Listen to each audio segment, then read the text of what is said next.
दोस्तों, आज मैं आपको एक ऐसी कहानी सुनाने जा रही हूँ जो सिर्फ एक कहानी नहीं है बल्कि एक सफ़र है विश्वास से अविश्वास तक और फिर एक नए रूप में विश्वास के लौट आने तक।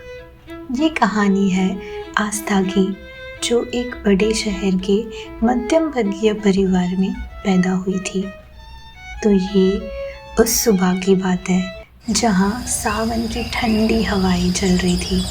मंदिरों में महादेव के भजन गूंज रहे थे। गलियों में कांवड़ यात्रा पर जाने वाले भक्तों के पैर नंगे ही सड़क पर पड़ रहे थे, लेकिन उनके चेहरों पर कोई थकान नहीं थी, बस एक अटूट भक्ति थी।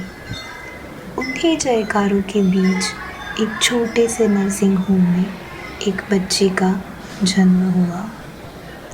जैसे ही वो रोई, बाहर बिजली चमकी और हल्की बारिश शुरू हो गई, जैसे सारा ब्रह्मांड इस नई आत्मा का स्वागत कर रहा हो। नर्स ने नवजात को उसकी माँ सुमित्रा की गोद में रखा और मुस्कुराकर कहा, बधाई हो, बेटी हुई है। सुमित्रा की आंखों में आंसू थे, लेकिन यह खुशी के आंसू थे। उनके पति राजेश शास्त्री, जिन्होंने कई वर्षों तक महादेव की उपासना की थी, उन्हें लगा जैसे उनकी प्रार्थना स्वयं भोलेनाथ ने सुन ली हो। राजेश और सुमित्रा की शादी को 10 साल हो चुके थे, लेकिन वे संतान सुख से वंचित थे। उन्होंने डॉक्टरों से सलाह ली, लेकिन हर बार जवाब यही मिलता, संभावना बहुत कम है। परंतु उनके मन में कहीं ना कहीं ये विश्वास था कि ईश्वर की कृपा से एक दिन संतान अवश्य होगी। हर सोमवार का व्रत, हर पूर्णिमा पर गंगाजल अर्पण, हर शिवरात्रि पर रुद्राभिषेक, राजेश और सुमित्रा ने सब कुछ किया और आज इतने सालों बाद यह संतान उनके आंगन में आई थी। जब बच्ची का नामकरण हुआ तो पूरे परिवार में विचार विमर्श होने लगा। किसी ने कहा, इसे पार्वती कहो क्योंकि यह देवी का आशीर्वाद है। किसी ने कहा, गौरी नाम रखो क्योंकि यह महादेव की पुत्री जैसी है। लेकिन राजेश ने मुस्कुराते हुए कहा, इसका नाम आस्था होगा, शुद्ध सत्य और दिव्यता का प्रतीक। बचपन की पहली झलक, भक्ति की शुरुआत। आस्था का बचपन एक बहुत ही सादे मगर धार्मिक माहौल में बीत रहा था। घर में सुबह सुबह घंटियों की मधुर ध्वनि सुनाई देती, अगरबत्तियों की हल्की सुगंध पूरे माहौल को पवित्र कर देती। आर्या के माता पिता की दिनचर्या महादेव की पूजा से शुरू होती और माँ आद्य शक्ति के भजन से समाप्त होती। जब आर्या केवल 3 साल की थी, तब उसने पहली बार शिवलिंग को ध्यान से देखा। वह अपनी माँ के साथ मंदिर गई थी। वहाँ के पुजारी ने शिवलिंग पर बेलपत्र चढ़ाया और कहा, बोलो बम बम बोले। छोटी सी आर्या ने आंखें बड़ी बड़ी करके माँ से पूछा, माँ कौन है? माँ ने मुस्कुराकर कहा, ये हमारे भोलेनाथ है जो सबकी इच्छाएं पूरी करते हैं। आर्या को ये सुनकर बहुत अच्छा लगा।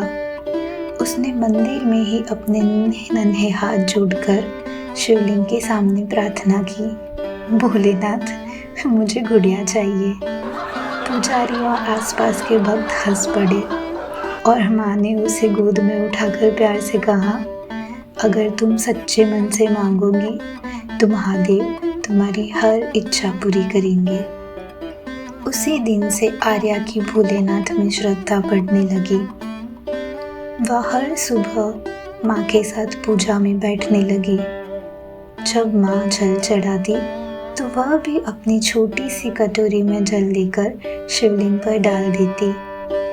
जब घर में आरती होती तो वह भी अपनी तोतली आवाज में गाने की कोशिश करती।